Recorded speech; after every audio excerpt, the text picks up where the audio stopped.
Bonsoir, je suis âgé de 20 ans et résident au Haut-Cameroun. En fait, je vous écris aujourd'hui afin que vous puissiez m'aider à connaître Dieu. Depuis un certain temps, je me sens constamment découragé, j'ai tendance à vouloir tout abandonner, j'ai des impressions comme si Dieu m'appelait. Quand je prie, je demande à Dieu de m'effacer de cette terre à jamais, et même dans les têtes et cœurs de mes proches. Ensuite, elle va beaucoup décrire ses malheurs, sa tristesse. Il semble qu'elle a beaucoup de problèmes avec sa famille. Et surtout, ce à quoi je voulais répondre, c'est surtout la fin du message. Donc après avoir beaucoup parlé de ses problèmes familiaux, c'est très personnel, puis c'est très long, donc je ne vais pas lire. Donc la fin du message. Mais je vous assure que je suis étouffé à un degré où je préfère mourir que de vivre cette misérable vie. Donc on voit bien sa détresse.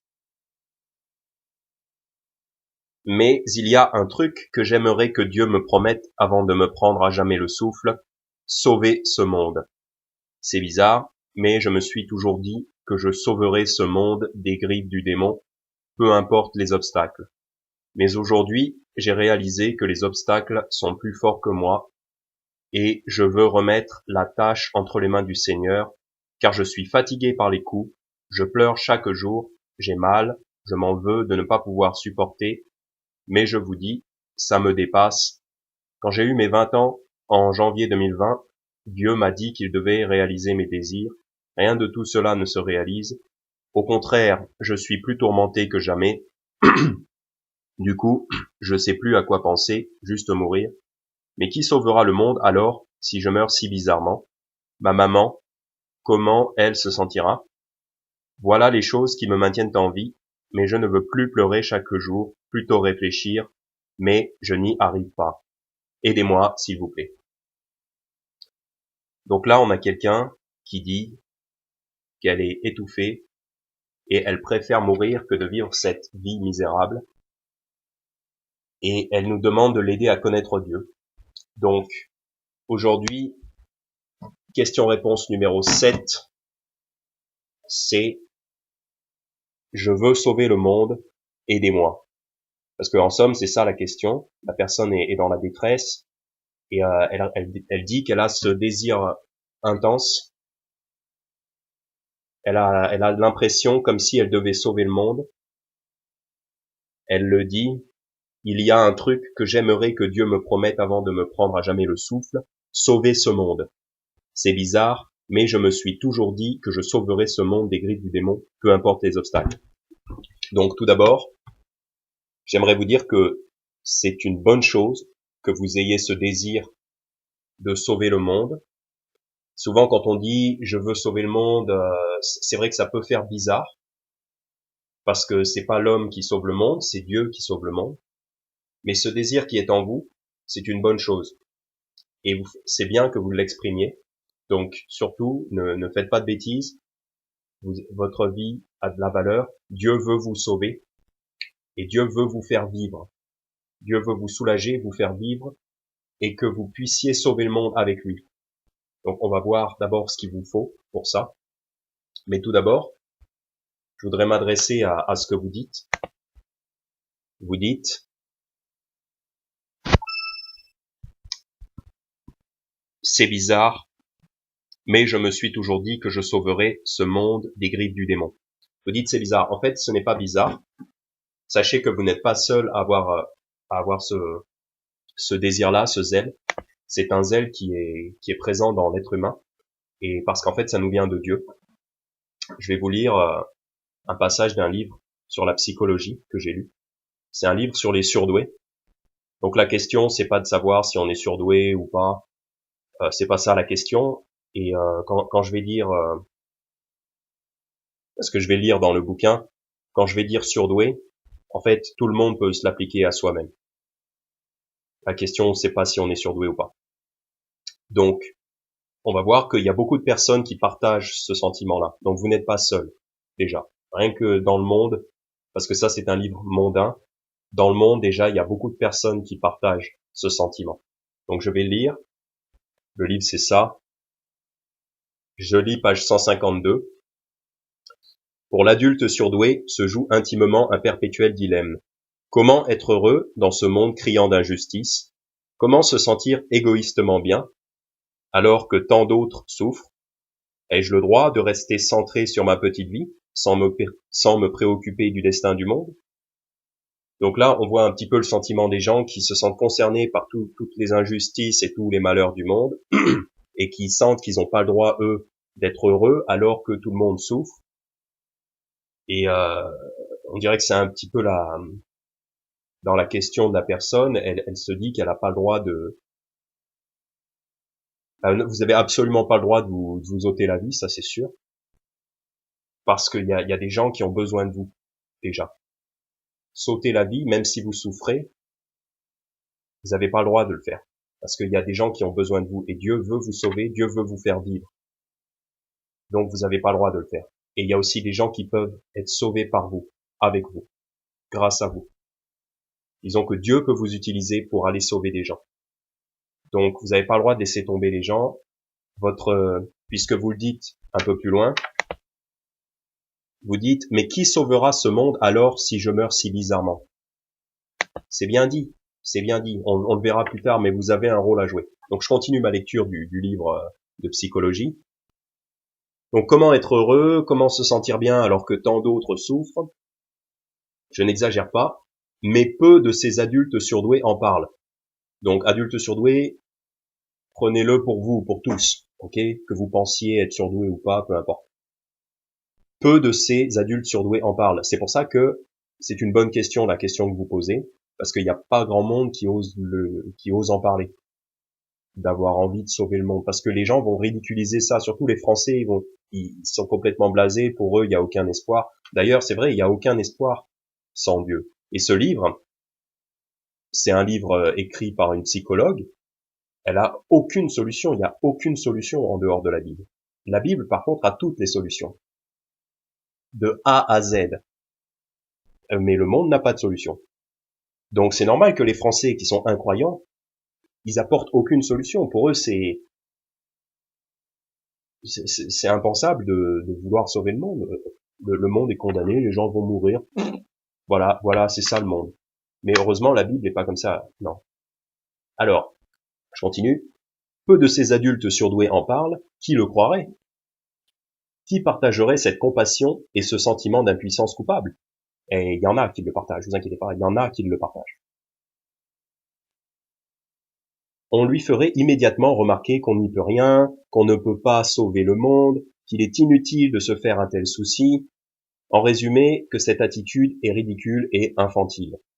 Donc ça, c'est ce que les Français disent aux Français. C'est ce que les incroyants disent aux incroyants.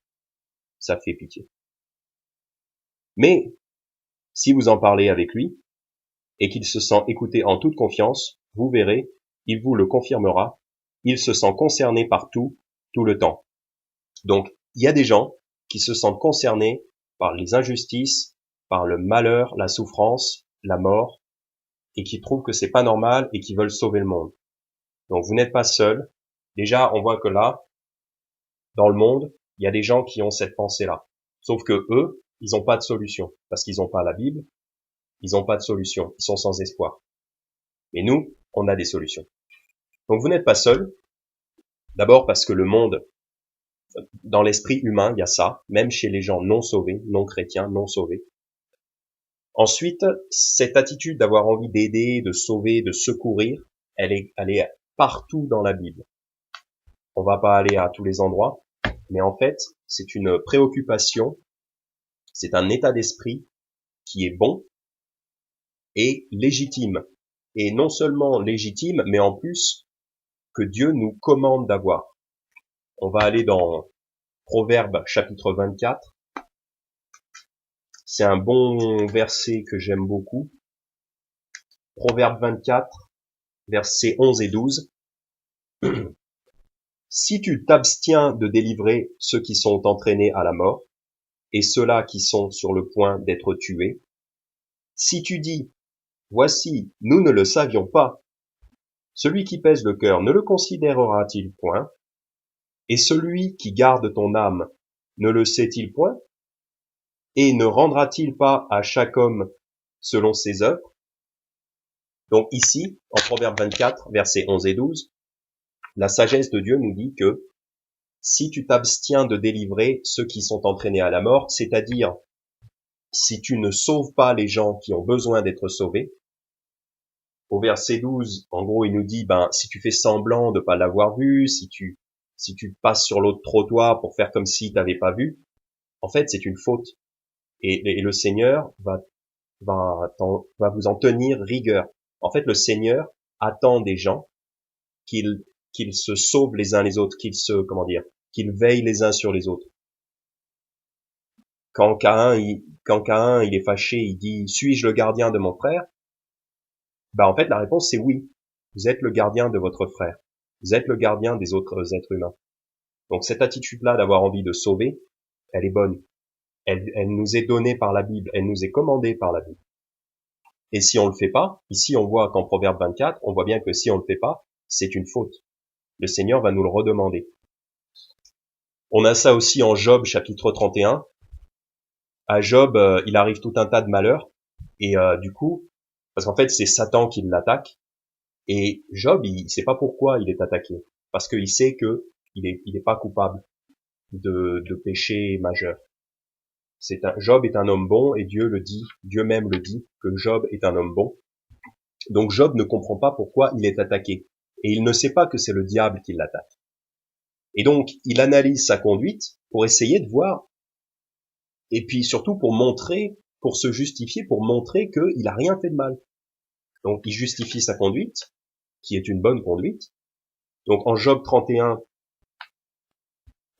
commençant au verset 16, si j'ai refusé aux pauvres leur demande, si j'ai laissé se consumer les yeux de la veuve, si j'ai mangé seul mon morceau, et si l'orphelin n'en a point mangé, certes, dès ma jeunesse, il a grandi près de moi comme près d'un père, et dès le sein de ma mère, j'ai été le guide de la veuve. Si j'ai vu un homme périr faute de vêtements, et le pauvre manquer de couverture, si ses reins ne m'ont pas béni, et s'il n'a pas été réchauffé par la toison de mes agneaux, si j'ai levé ma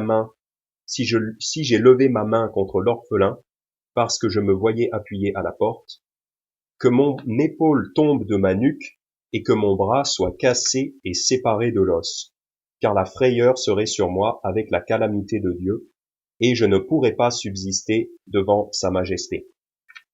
Donc là, ce que Job dit, en fait, il utilise des si j'avais pas fait ça, alors ça aurait été une faute. Mais en fait, Job l'a fait. Et il mentionne, si j'ai refusé aux pauvres leur demande, si j'ai laissé se consumer les yeux de la veuve, si j'ai vu un homme périr faute de vêtements. En gros, ce qu'il est en train de dire, c'est qu'il est en train de dire, si je n'ai pas porté secours à ceux qui avaient besoin de secours, à ceux qui avaient besoin d'être secourus, alors j'aurais mérité d'être puni. Mais Job a porté secours, justement. Job a porté secours à tous ces gens. Mais s'il ne l'avait pas fait, ça aurait été une faute. Et c'est ça qu'on retient de ça, Proverbe 24, Job 31, et en fait c'est enseignable. Plein d'endroits dans la Bible, ne pas secourir les gens en détresse, c'est une faute. Donc que vous ayez cet état d'esprit-là, c'est bien, c'est un bon début. Rapidement, en psaume 145, versets 8 et 9, psaume 145, versets 8 et 9, l'Éternel est miséricordieux et compatissant, lent à la colère et grand en bonté. L'Éternel est bon envers tous, et ses compassions sont sur toutes ses œuvres. Donc là, on a un aperçu du caractère de Dieu. L'Éternel est miséricordieux et compatissant. Donc vraiment, l'Éternel aussi, lui, il veut secourir les misérables, et il a de la pitié pour les gens. Et en plus, il est lent à la colère. Ça, c'est parce que il est patient pour que les gens puissent changer d'attitude, surtout croire en son Fils Jésus-Christ pour qu'il soit sauvé, et puis aussi changer d'attitude si les gens commettent du péché. Dieu est patient. Donc ça montre bien que Dieu a ce caractère-là aussi. Et évidemment, Dieu est le sauveur. Donc comme vous avez envie de sauver le monde, ça part d'une bonne intention. puisque le Seigneur Jésus lui-même, il est bien sûr le Sauveur.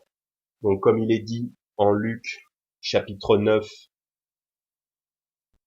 verset 56, Luc 9, 56, verset très célèbre, « Car le Fils de l'homme n'est point venu faire périr les âmes des hommes, mais les sauver. » Et ils s'en allèrent dans un autre village. Donc le Fils de l'homme, Jésus-Christ, est venu sauver les âmes des hommes. C'est pour ça qu'il est venu, c'est sa mission. Ensuite, Luc 19, verset 10, très fameux aussi, très célèbre, « Car le Fils de l'homme est venu chercher et sauver ce qui était perdu. » Donc ça, c'est la mission du Christ. La mission du Christ, c'est de chercher et de sauver. Donc, c'est très bon, très bonne attitude. Évidemment, verset très célèbre, Jean 3, 16, « Car Dieu a tant aimé le monde, qu'il a donné son seul Fils engendré, afin que quiconque croit en lui ne périsse point, mais qu'il ait la vie éternelle. » Et le verset 17, « Car Dieu n'a point envoyé son Fils dans le monde pour condamner le monde, mais afin que le monde soit sauvé par lui. » Ok? Donc si Dieu a envoyé son Fils dans le monde, c'est pour sauver le monde. Donc voilà, voilà le sauvetage du monde.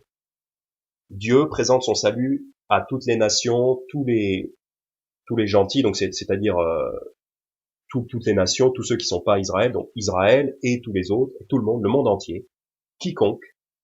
Donc le salut est offert pour le monde entier. Dieu veut sauver le monde entier et il a tout fait pour que le monde entier soit sauvé grâce à Jésus-Christ. Voilà. Donc, on a vu que donc votre attitude, ce zèle dévorant que vous avez pour sauver le monde, il est bien. Maintenant, il faut savoir comment orienter ce zèle, parce que on fait pas ça n'importe comment. Ça veut pas dire ce qu'on veut sauver le monde. C'est bien spécifique. Il s'agit de sauver les âmes des pécheurs pour éviter qu'ils aillent en enfer, mais pour qu'ils aient la vie éternelle et qu'ils aillent au paradis. Donc c'est pas n'importe quoi, c'est pas n'importe comment. Donc il faut savoir comment canaliser ce zèle. Donc vous dites dans votre message, c'est bizarre, mais je me suis toujours dit que je sauverai ce monde des griffes du démon, peu importe les obstacles. Donc on a vu que c'est un bon désir. Mais aujourd'hui, j'ai réalisé que les obstacles sont plus forts que moi et je veux remettre la tâche entre les mains du Seigneur. Et après vous dites, ça me dépasse. Ça me dépasse. Ça, c'est bien de l'avoir compris. C'est que la tâche vous dépasse. Par votre propre force, vous en êtes incapable. On le voit aussi, donc, dans ce livre de psychologie, donc sur les surdoués, mais c'est pour tout le monde, c'est pour tout le monde. Différents degrés, on peut tous se reconnaître là-dedans. C'est pour ça, si vous voulez lire ça, c'est pas mal. Parce qu'à différents degrés, tout le monde peut en tirer des bonnes choses. Pour des témoignages. Mais ce livre n'apporte pas de solution. Donc, les surdoués, donc les gens, n'importe qui, les gens, il y a des gens qui ont ce zèle, ce désir de sauver le monde, mais comme vous, ils savent pas comment faire. Et ce livre ne leur dit pas comment faire. Il y a que la Bible qui nous dit comment faire. Le livre, la sagesse humaine ne dit pas comment se comporter, comment sauver le monde, comment aider, comment régénérer. La sagesse humaine ne le dit pas.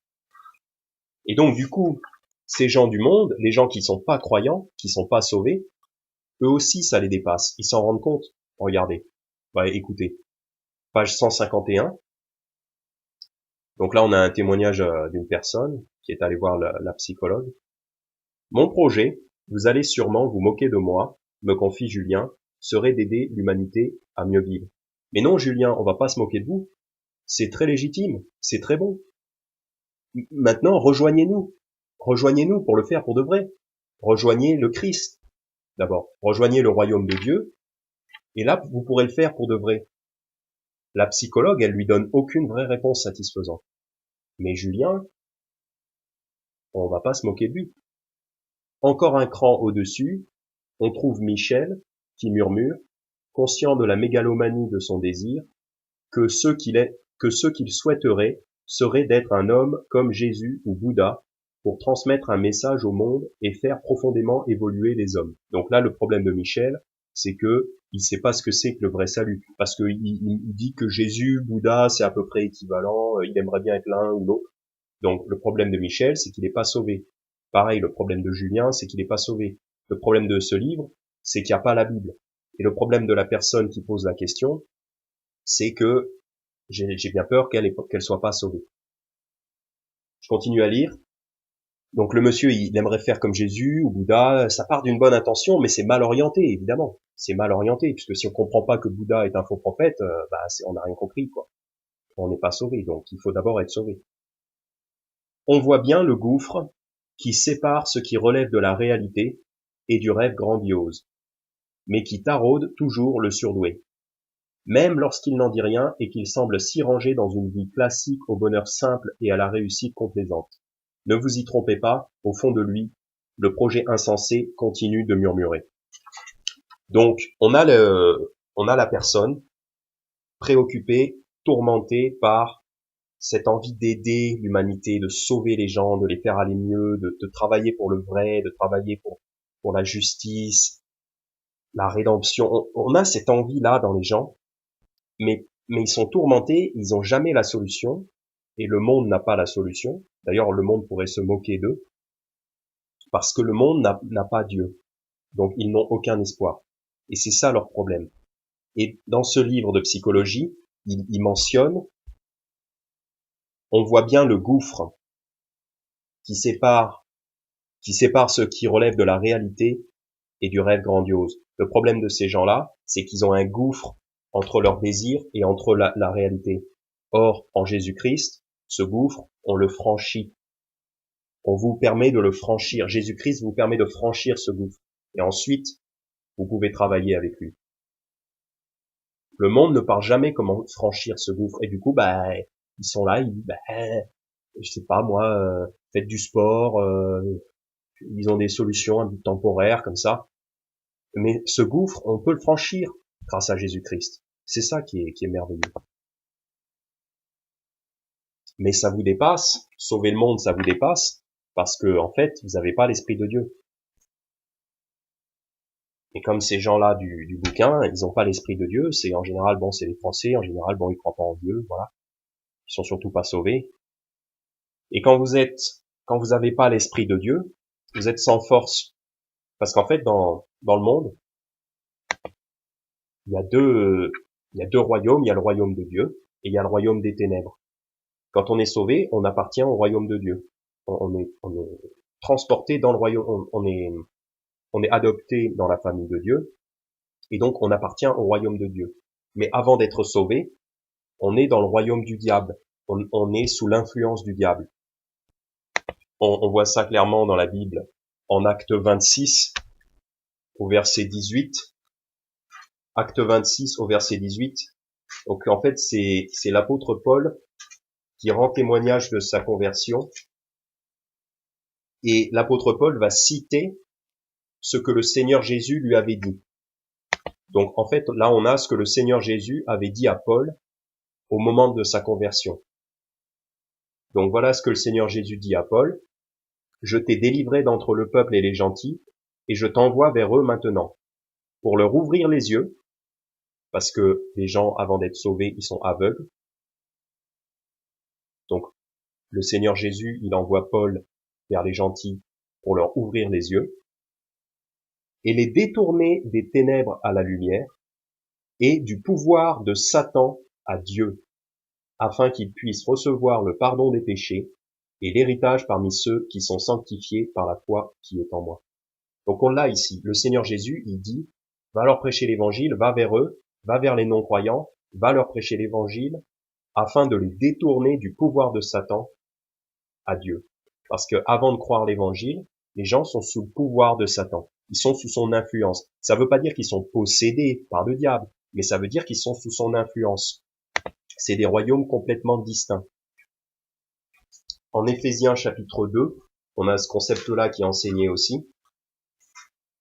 Et c'est pour ça que vous êtes sans force. parce que vous n'avez pas la force spirituelle de Dieu, et donc ça vous dépasse. En Éphésiens chapitre 2, versets 1 à 3, il nous dit, en fait, il rappelle leur état à l'époque, quand ils n'étaient pas encore sauvés, il leur rappelle ce qu'ils étaient avant, donc avant d'être sauvés. Il dit, donc ça il le dit aux gens qui sont sauvés maintenant, mais il leur rappelle leur ancien état de non-croyants, de non-sauvés. Éphésiens 2, versets 1 à 3.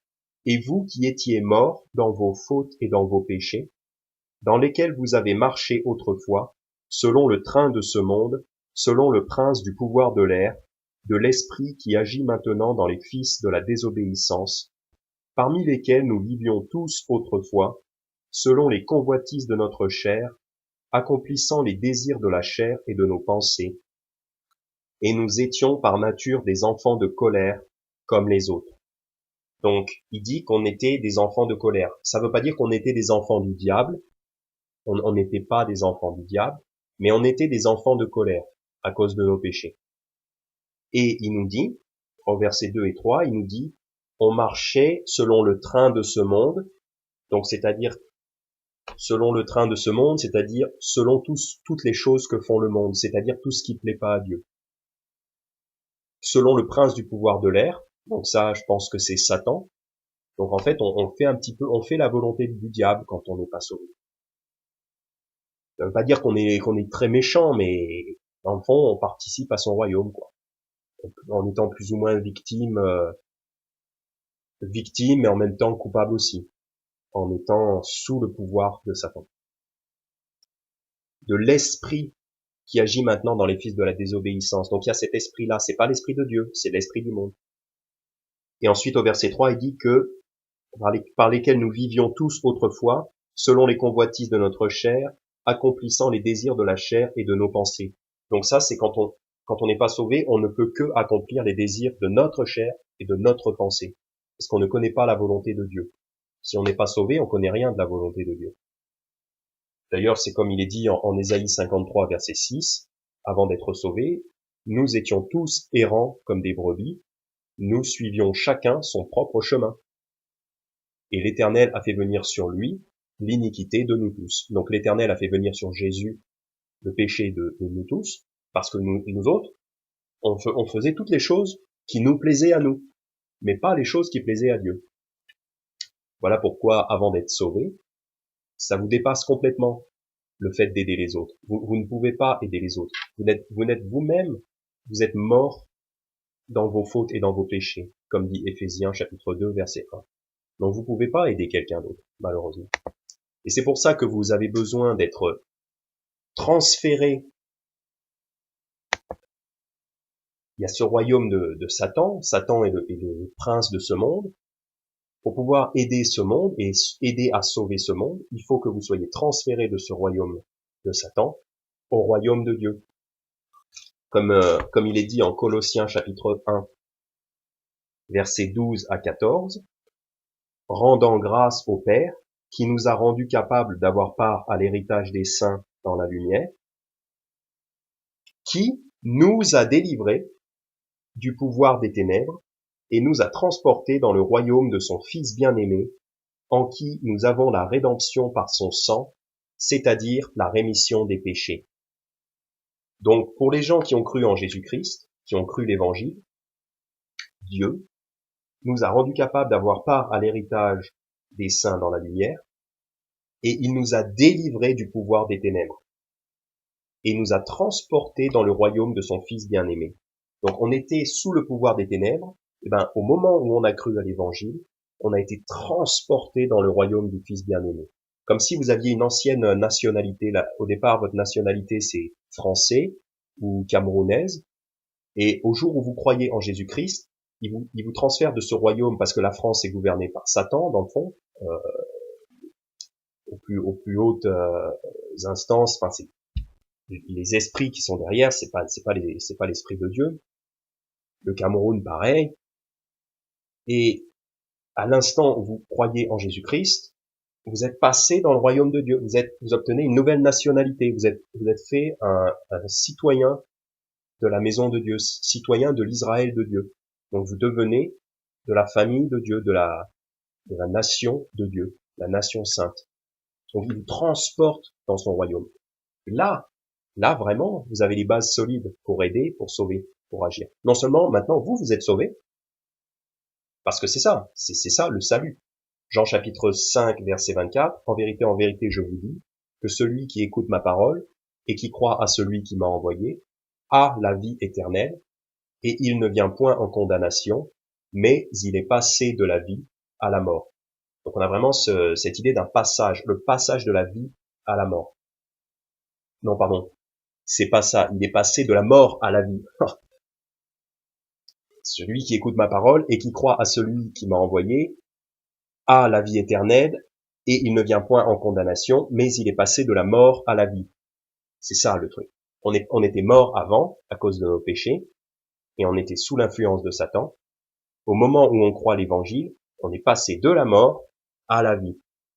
Et là, on est dans le royaume de Dieu. La vie éternelle dans le royaume de Dieu. C'est ça qu'il vous faut. Sinon, vous êtes sans force. Et vous êtes, comme le disait Éphésiens chapitre 2, vous êtes ennemis dans vos pensées. C'est pas dans Éphésiens chapitre 2. Il y a un autre endroit où il dit que on était ennemis dans nos pensées. Voilà, parce que nos pensées n'étaient pas selon Dieu. C'est pour ça qu'il faut d'abord être passé dans le royaume de Dieu. Donc, vous pouvez pas sauver le monde si vous n'êtes pas sauvé, si vous-même vous n'êtes pas sauvé, parce que vous êtes sans force spirituellement. Et la bataille qui se livre, c'est une bataille spirituelle. Donc, il faut se battre avec des armes spirituelles. Et si vous-même vous êtes spirituellement mort, vous ne pouvez pas aider à sauver le monde. Ensuite, quand vous êtes non sauvé, donc quand vous êtes spirituellement mort, quand vous n'êtes pas sauvé, vous êtes aveugle aux choses spirituelles. Vous ne comprenez pas la Bible. Vous ne comprenez pas les choses spirituelles. C'est ce qui est dit dans 2 Corinthiens chapitre 4, versets 3 et 4. On y est allé souvent, mais c'est bien de le rappeler. 2 Corinthiens 4, versets 3 et 4. Que si notre évangile est voilé, il est voilé pour ceux qui sont perdus, en qui le Dieu de ce monde a aveuglé les pensées de ceux qui ne croient point, de peur que la lumière du glorieux évangile de Christ, qui est l'image de Dieu, ne brille pour eux. Donc là, le verset 4 dit que le Dieu de ce monde, c'est-à-dire le diable, a aveuglé les pensées de ceux qui ne croient point. Donc ils sont vraiment aveugles, leurs pensées sont aveugles. Pourquoi? Parce que la personne non sauvée, même si elle se prétend chrétien, donc elle prétend croire la Bible, si la personne n'est pas sauvée, c'est parce qu'elle croit un salut par ses bonnes œuvres. Soit elle croit qu'il faut se repentir de tous ses péchés, soit la personne croit qu'il faut se sanctifier, soit la personne croit qu'il faut essayer de garder son salut, enfin peu importe comment on le maquille. Les personnes non sauvées sont pas sauvées parce qu'elles croient être sauvées par leurs bonnes œuvres. C'est pour ça que ces personnes-là ne sont pas sauvées. Donc, si je lis cette Bible-là, j'ai un présupposé. Je lis la Bible, j'ai un présupposé dans ma tête, comme quoi on est sauvé par les œuvres. Donc, tout ce que je lis dans la Bible, pour moi, c'est des œuvres. En fait, j'y cherche ce que je veux y trouver. Et du coup, je le trouve. Enfin, je tords les Écritures pour le trouver. Mais puisque je crois qu'il faut être sauvé par les œuvres, alors en lisant la Bible, je me gratte la tête et je me dis, quelles bonnes œuvres Dieu attend de moi pour que je sois sauvé. Alors je regarde, par exemple, Philippiens chapitre 2, travaillez à votre propre salut avec crainte et tremblement. Donc quand je lis ça, je me dis, ah ben voyez, il faut travailler à notre propre salut. En hébreu, quand il nous dit que sans la sanctification, personne ne verra Dieu, bah là, moi, comme je crois qu'il faut être sauvé par les œuvres, bah je me dis ah bah ouais, bah il faut se sanctifier pour être sauvé. Voilà, c'est pour ça que les gens non sauvés sont aveugles, parce que à chaque fois qu'ils lisent la Bible, ils l'interprètent selon leur propre logiciel de pensée. C'est pour ça que pour eux, ils y arrivent jamais, ils comprennent jamais rien, parce que être sauvé, c'est uniquement par la grâce de Dieu, par la foi en l'œuvre de Jésus-Christ, par la foi en ce que Jésus-Christ a fait, et pas à cause de ce que nous on a fait. Donc Une fois qu'on a compris ça, tout c'est clair. On ne peut plus voir un salut par les œuvres. Donc les passages qui faisaient problème aux gens non sauvés, ils nous font plus problème. On peut les interpréter, on peut les comprendre, parce qu'on a compris ce que c'est que le vrai salut. Par contre, quand vous-même vous n'avez pas compris le salut, vous pensez être sauvé par vos œuvres, par ce que vous faites, eh ben vous ne comprenez rien à la Bible, vous êtes aveugle. Et comme le dit Jésus-Christ en Luc chapitre 6, verset 39, évidemment c'est super célèbre, Luc chapitre 6, verset 39, il leur disait aussi une parabole, un aveugle peut-il conduire un autre aveugle? Ne tomberont-ils pas tous deux dans la fosse? Ne tomberont-ils pas tous deux dans la fosse? Donc oui, si vous avez un aveugle qui prend par la main un autre aveugle, ils vont tomber dans un trou, ils vont mourir. Donc, vous-même, si vous êtes aveugle aux choses spirituelles, si vous avez même pas compris le salut biblique, vous pouvez pas aider qui que ce soit. Vous pouvez pas sauver le monde. Ça vous dépasse. Comme vous dites, ça vous dépasse, malheureusement. Mais pourtant, c'est très simple d'être sauvé. On va le revoir. C'est très très simple, il n'y a rien de compliqué. Et on le voit, le très bon exemple de ça, c'est Nicodème, qui était supposé être un maître en Israël, donc en Jean chapitre 3. Nicodème, il n'est pas sauvé. Pourtant, il est supposé être un maître en Israël, mais il comprend même pas ce que c'est que le salut biblique. Lui, c'est l'exemple type de l'aveugle qui ne peut aider personne. Et pourtant, il a de la connaissance, mais il comprend pas l'évangile, il croit pas à l'évangile. Donc, c'est un aveugle qui, s'il conduit les aveugles, ils vont tous les deux tomber dans une fosse. Donc, vous n'êtes pas seul. Il y a des gens comme ça qui ont un zèle. Et en plus, la dame qui pose la question dit qu'elle veut remettre ça entre les mains du Seigneur. Vous avez raison. Mais remettez d'abord votre salut personnel et votre régénération personnelle entre les mains du Seigneur. C'est ça l'étape numéro 1, en fait, que j'essaye de vous convaincre. L'étape numéro 1, c'est que vous-même soyez sauvés. Après, vous pourrez canaliser ce désir que vous avez et l'utiliser de la bonne manière. Parce que les gens qui ont un zèle pour Dieu, bon là, tout à l'heure, on a vu les surdoués, leur zèle, il est même pas pour Dieu, parce que c'est des athées, ils connaissent pas Dieu ni rien. Mais il y a des gens qui ont un zèle pour Dieu, et pourtant ils sont pas sauvés, ils n'ont pas la connaissance du salut, ils n'y croient pas, et ils sont pas sauvés. Et ces gens-là, ils sont aveugles, ils peuvent rien faire. C'est une tragédie. Regardez, il en est parlé en Romains chapitre 10, versets 1 à 4. Frères, donc c'est l'apôtre Paul qui parle donc à l'église des Romains. Frères, le souhait de mon cœur et ma prière à Dieu pour les Israélites, c'est qu'ils soient sauvés. Car je leur rends ce témoignage, qu'ils ont du zèle pour Dieu, mais un zèle sans connaissance. Car, ne connaissant point la justice de Dieu, et cherchant à établir leur propre justice, ils ne se sont point soumis à la justice de Dieu. Car Christ est la fin de la loi pour la justification de tout croyant.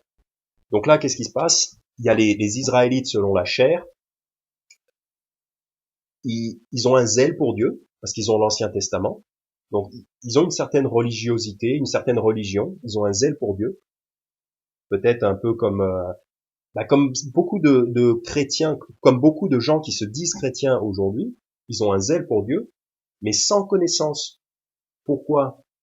Ça nous est dit au verset 3, car ne connaissant point la justice de Dieu, et cherchant à établir leur propre justice, ils ne se sont point soumis à la justice de Dieu. Donc ça, c'est des gens qui n'écoutent pas Dieu, qui n'écoutent pas le salut de Dieu, qui est l'évangile, mais qui veulent établir leur propre justice. Donc c'est les gens qui veulent monter au ciel par leurs propres œuvres. Autrement dit, arriver au ciel en disant je suis au ciel parce que j'ai été un bon disciple de Christ. Je suis au ciel parce que j'ai persévéré jusqu'à la fin dans les tribulations, dans les persécutions, etc. C'est grâce à ce que j'ai fait que je suis monté au ciel. Voilà. Ça, c'est les gens qui cherchent à établir leur propre justice. Parce que si on accomplit la loi, c'est notre propre justice. Mais c'est pas comme ça que s'obtient le salut. Ces gens-là ne se soumettent pas à la justice de Dieu. Se soumettre à la justice de Dieu, ça veut dire accepter que c'est Dieu qui définit comment on est sauvé. C'est pas nous qui choisissons, qui définissons comment on est sauvé. Et Dieu a choisi que c'était par son Fils Jésus-Christ, en croyant en son Fils Jésus-Christ. Comme il est dit d'ailleurs, n'en déplaise aux calvinistes, comme il est dit en Éphésiens chapitre 1, verset 4, selon qu'il nous a choisis en lui, c'est-à-dire en Christ, selon qu'il nous a choisis en lui, avant la fondation du monde, afin que nous soyons saints et irrépréhensibles devant lui en amour, nous ayant prédestinés à être ses enfants adoptifs par le moyen de Jésus-Christ, d'après le bon plaisir de sa volonté. Donc, le Seigneur a choisi qu'on irait au ciel en Jésus-Christ. Voilà, en Christ. C'est-à-dire en croyant en lui, en croyant en l'évangile, en se confiant en lui. Et c'est pas en cherchant à établir notre propre justice. Et au verset 4, il dit, car Christ est la fin de la loi, pour la justification de tout croyant. Donc la loi, en fait, doit vous amener à Christ. C'est ça que ça veut dire quand ça dit Christ est la fin de la loi, ça veut dire que la loi doit vous amener à Christ. La loi doit vous faire prendre conscience que vous-même vous êtes coupable et que, heureusement, va arriver le Messie, le Christ, qui va payer pour vos péchés. Et donc nous, on sait que ça s'est déjà produit dans le temps. Et donc la loi, elle est là pour nous enseigner qu'on a besoin de Christ et que Christ va arriver, et heureusement qu'il va arriver et qu'il va nous sauver sans aucun problème et qu'il nous promet la résurrection gratuite. Voilà. Christ est la fin de la loi pour la justification de tout croyant. Donc, la dame qui pose la question, en fait, j'ai l'impression que vous avez un zèle pour Dieu, sans connaissance. Donc, ce que je vais vous dire, c'est que prenez d'abord conscience de votre besoin personnel à vous d'être sauvé. Et ensuite, ce zèle que vous avez, il pourra être utilisé. En fait, vous nous demandez de vous aider à connaître Dieu, mais il faudrait d'abord plutôt que ce soit Dieu qui vous connaisse. Parce qu'en fait, c'est ça le salut. Le salut, c'est pas tant de connaître Dieu, c'est plutôt que Dieu vous connaisse. Parce que Dieu, d'abord, je le connaîtrai jamais parfaitement sur cette terre. Parce que Dieu est décrit dans la Bible, et je connaîtrai jamais parfaitement la Bible sur cette terre. C'est compliqué, c'est un très long livre, enfin c'est infini. Je pourrai jamais le connaître parfaitement. Donc mon salut, il dépend pas de moi qui connais Dieu. Faut que j'en connaisse un minimum, faut que je connaisse l'évangile, faut que je connaisse qui est Dieu quand même. Il y a un minimum de choses à connaître. Mais ce qui compte surtout, c'est que Dieu me connaisse. Et Dieu me connaît à partir du moment où je lui demande de me sauver. C'est comme il est dit en Romains chapitre 10, verset 13, quiconque invoquera le nom du Seigneur sera sauvé. Au verset 11, il est dit, car l'Écriture dit, quiconque croit en lui ne sera point confus. Oui, c'est ça que je cherchais. Quiconque croit en lui ne sera point confus. Ça veut dire que si vous croyez en Dieu, il vous laissera pas tomber. C'est ça le salut. C'est ça qui veut dire quand il dit quiconque croit en lui ne sera point confus. Ça veut dire que quand vous croyez en lui, quand vous croyez en Jésus-Christ, vous ne serez jamais déçu et il vous laissera jamais tomber. Et parce qu'une fois qu'il vous connaît, il vous connaît pour toujours. Donc il faut que ce soit lui qui vous connaisse d'abord. Ça, c'est donné en 2 Timothée chapitre 2 au verset 19. 2 Timothée chapitre 2 verset 19. Toutefois, le solide fondement de Dieu demeure, ayant ce sceau. Le Seigneur connaît ceux qui sont à lui, et que chacun qui nomme le nom de Christ se départisse de l'iniquité. Donc, je répète, le solide fondement de Dieu demeure, ayant ce sceau.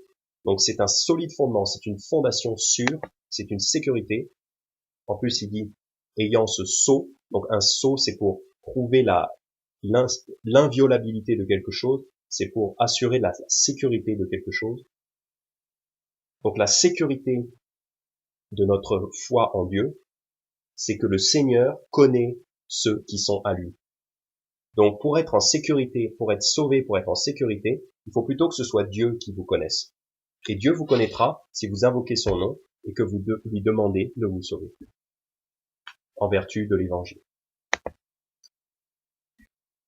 Donc, l'évangile, bon, je vais pas le rappeler, je vais pas le reprêcher ici, mais très simplement, l'évangile, c'est que vous êtes pécheurs, et pécheresses, coupables. Vous méritez de mourir et d'être puni pour vos péchés dans l'éternité. Donc c'est ce qu'on appelle aussi aller en enfer. On mérite tous d'être punis, puisqu'on est tous coupables. Mais Dieu aime le monde, donc Dieu a tant aimé le monde, qu'il a donné son seul Fils engendré, afin que quiconque croit en lui ne périsse pas, mais qu'il ait la vie éternelle. Donc Dieu envoie son Fils Jésus-Christ vivre une vie parfaite, mourir sur la croix pour nos péchés. Donc Dieu fait valoir son amour envers nous, en ce que, lorsque nous étions encore des pécheurs, Christ est mort pour nous. Donc Christ est mort pour nous sur la croix. Il a porté nos péchés sur la croix. Il a été enseveli et il est ressuscité d'entre les morts pour prouver qu'il avait vaincu la mort et donc qu'il peut aussi vous donner la vie à vous. Et donc, puisqu'il a payé pour les péchés, pour vos péchés, pour vous, maintenant, c'est gratuit d'accéder au paradis, d'avoir la vie éternelle, d'être sauvé. Pour vous, c'est gratuit.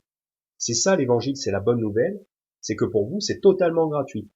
Ça a coûté très cher à Jésus-Christ, ça lui a coûté la vie, littéralement, mais pour vous, c'est totalement gratuit. C'est ça l'évangile, la bonne nouvelle. Et je vous invite aussi à regarder notre playlist sur le salut biblique, ça réexplique ces choses-là, mais vraiment c'est très simple d'être sauvé. Soyez d'abord sauvés, et ensuite le zèle dévorant que vous avez pour sauver le monde, ensuite vous pourrez y donner libre cours. C'est ça qui est génial, parce qu'une fois qu'on est sauvé, Dieu veut nous intégrer dans son programme pour aider à sauver les gens, pour apporter aux autres personnes cette même opportunité d'être sauvés. Donc, puisque vous avez envie de sauver le monde, soyez d'abord sauvés vous-même, et ensuite, c'est avec un grand... Dieu veut vous intégrer dans son programme pour travailler en coordination avec lui, en partenariat, en équipe, voilà, en équipe avec lui, pour apporter le message du salut aux autres personnes. Donc, si vous voulez sauver le monde, c'est bien. Soyez d'abord sauvés, et ensuite, ce sera génial, vous pourrez aider à sauver les autres. Regardez ce qui est dit en Éphésiens chapitre 2, versets 8, 9, 10, c'est très connu. Verset 8, car vous êtes sauvés par la grâce, par le moyen de la foi, et cela ne vient pas de vous, c'est le don de Dieu. Ce n'est point par les œuvres, afin que personne ne se glorifie. Ok, donc là on revoit que le salut est totalement gratuit. Ce n'est pas à cause de ce que nous on a fait, mais c'est à cause de ce que Jésus-Christ a fait. Verset 10, car nous sommes son ouvrage, ayant été créés dans le Christ Jésus, pour les bonnes œuvres que Dieu a ordonnées d'avance afin que nous y marchions. Donc c'est génial. Vous qui voulez sauver le monde, après qu'on est sauvé, la Bible dit qu'on a été créé dans le Christ Jésus, donc ça c'est quand on est sauvé, on est dans le Christ Jésus, pour les bonnes œuvres. Donc Dieu veut vous utiliser pour faire des bonnes œuvres. Pour les bonnes œuvres que Dieu a ordonnées d'avance afin que nous y marchions. Donc Dieu a préparé des bonnes œuvres pour vous. Et ce que veut faire Dieu, c'est sauver les gens. D'ailleurs, la Bible dit, Dieu veut que tous les hommes soient sauvés et qu'ils parviennent à la connaissance de la vérité. De 1 Timothée chapitre 2. Dieu veut que tous les hommes soient sauvés et qu'ils parviennent à la connaissance de la vérité. Donc ce qui est merveilleux, c'est qu'une fois sauvés, une fois que vous êtes sauvés vous-même, une fois que vous avez l'assurance d'être sauvés, vous pouvez participer à sauver les autres. Et Dieu le veut. Regardez, si vous avez du zèle, c'est magnifique. En 2 Corinthiens chapitre 6, verset 1, il est dit, ainsi donc, étant ouvrier avec lui. Donc on travaille avec lui, c'est beau. Nous vous conjurons aussi que ce ne soit pas en vain que vous ayez reçu la grâce de Dieu. Donc, quand vous avez reçu la grâce de Dieu, quelqu'un qui a été sauvé, enfin, on essaye d'exhorter ces gens-là, on essaye de les encourager à que ce soit pas en vain d'avoir reçu la grâce de Dieu, c'est-à-dire qu'ils travaillent avec Dieu. Non pas pour être sauvés, mais parce que Dieu veut qu'on fasse ses œuvres, qu'on aide à sauver les gens. Parce que nous-mêmes, on est déjà sauvés, on a compris ça, et ensuite on va apporter la bonne nouvelle à tous les autres qui ne sont pas encore sauvés. Étant ouvriers avec lui, c'est ça qui est bien. Et là, à ce moment-là, ça vous dépasse plus. Vous disiez, ça vous dépasse. Mais une fois que vous êtes sauvés, que vous êtes ouvriers avec lui, ça vous dépasse plus, parce que là, vous avez Dieu à votre côté, et puis, il n'y a plus rien qui vous dépasse, là. Tite chapitre 2, verset 14. Donc, Dieu, alors ça parle de Jésus-Christ, Dieu est sauveur Jésus-Christ, notre grand Dieu est sauveur Jésus-Christ, qui s'est donné lui-même pour nous, donc là c'est quand il se donne sur la croix, qui s'est donné lui-même pour nous, afin de nous racheter de toute iniquité et de se purifier pour lui-même un peuple particulier, zélé pour les bonnes œuvres. Donc Dieu s'est donné pour nous purifier, c'est-à-dire pour nous nettoyer, pour nous rendre innocents de toutes nos iniquités, donc de tous nos péchés, afin et de se purifier pour lui-même un peuple particulier zélé pour les bonnes œuvres. Donc Dieu veut qu'on soit zélé. Une fois qu'on a été sauvé, Dieu veut qu'on soit zélé pour les bonnes œuvres. Donc si vous avez déjà ce zèle en vous, il vous manque plus qu'à être sauvé, et puis ensuite vous pourrez exercer ce zèle. Et là pour le coup, comme vous avez Dieu avec vous, en coopération, en équipe, bah là ça vous dépasse plus. Vous avez ce pouvoir, vous avez le Saint-Esprit, et vous pouvez apporter le salut aux autres. Vous le pouvez réellement. Et le livre là, ben les gens qui sont là, ils seront torturés toute leur vie par cette envie de sauver le monde, d'aider les gens. Et s'ils se convertissent pas à la chrétienté, ben jamais ils pourront régler ce problème-là en eux. Et nous autres qui avons été sauvés, ben nous maintenant on connaît, on sait ce que c'est que sauver le monde, et on sait qu'on peut sauver les gens. On peut sauver les gens. D'ailleurs, en 1 Corinthiens chapitre 9, l'apôtre Paul lui-même dit,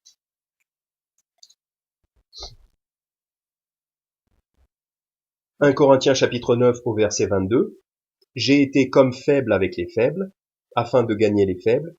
Je me suis fait tout à tous, afin d'en sauver de toute manière quelques-uns. » Donc là, on voit que Paul faisait beaucoup d'efforts pour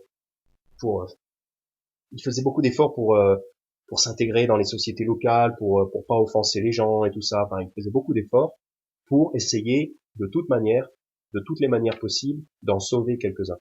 Parce qu'il avait vraiment un rôle à jouer dans le fait de sauver les gens. Bien sûr, c'est Jésus qui sauve, mais Jésus travaille en équipe avec nous.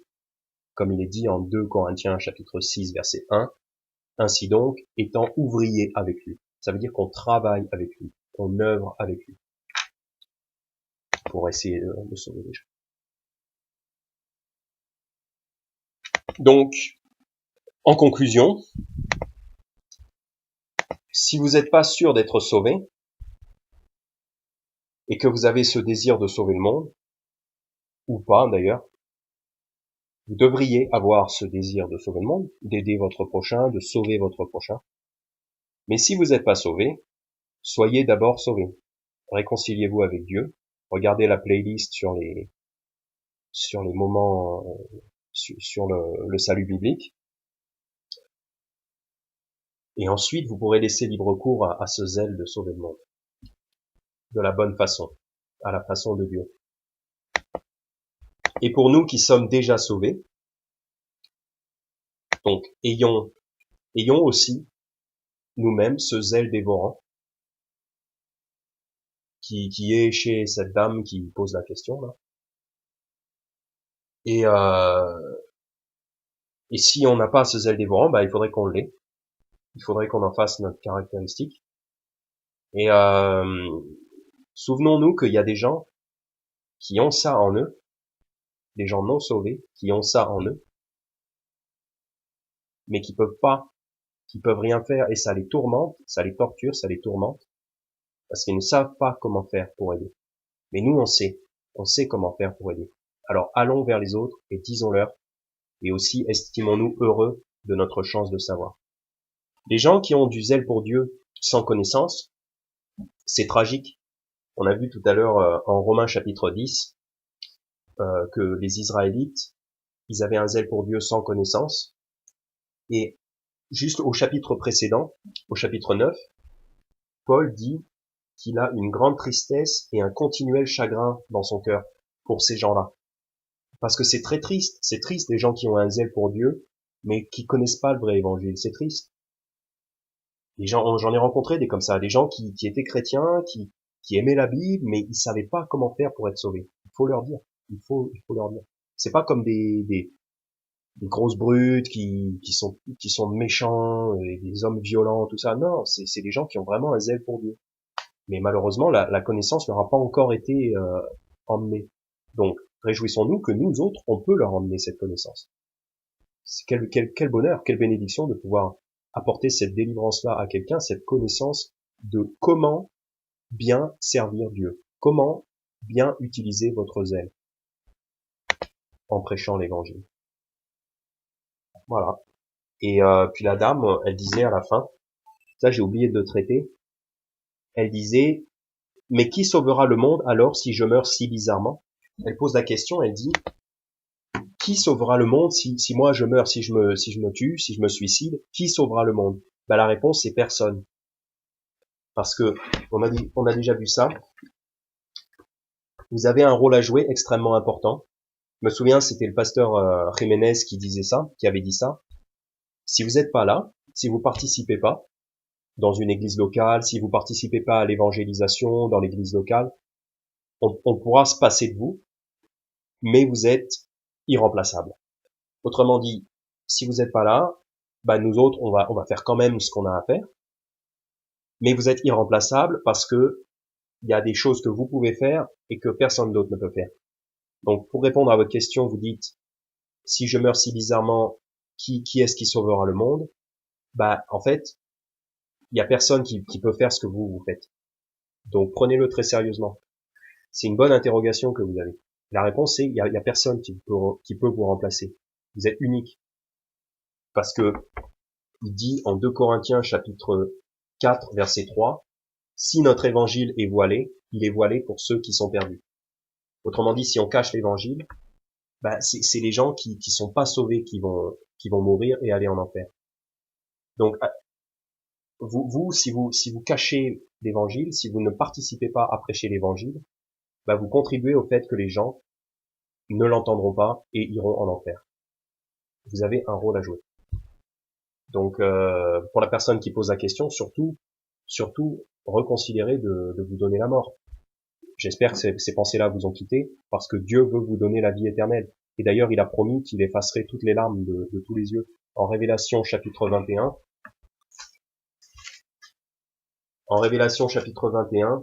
au verset 4, donc c'est ce qui se passe dans l'éternité, et Dieu essuiera toute larme de leurs yeux, et la mort ne sera plus, et il n'y aura plus ni deuil, ni cri, ni douleur, car les choses précédentes sont passées. Donc Dieu va effacer vos larmes un jour. Pour l'instant, on passe par des difficultés, c'est la vie ici-bas, mais un beau jour, tout ça, ce sera complètement effacé. Vous aurez oublié toutes vos douleurs, tous vos pleurs. Et en attendant, vous pouvez travailler pour Dieu. Et vous êtes irremplaçable. Donc, commettez pas de bêtises. Et ceux qui sont sauvés, ben, ayons conscience de cette responsabilité qui nous a été donnée par le Seigneur. Amen.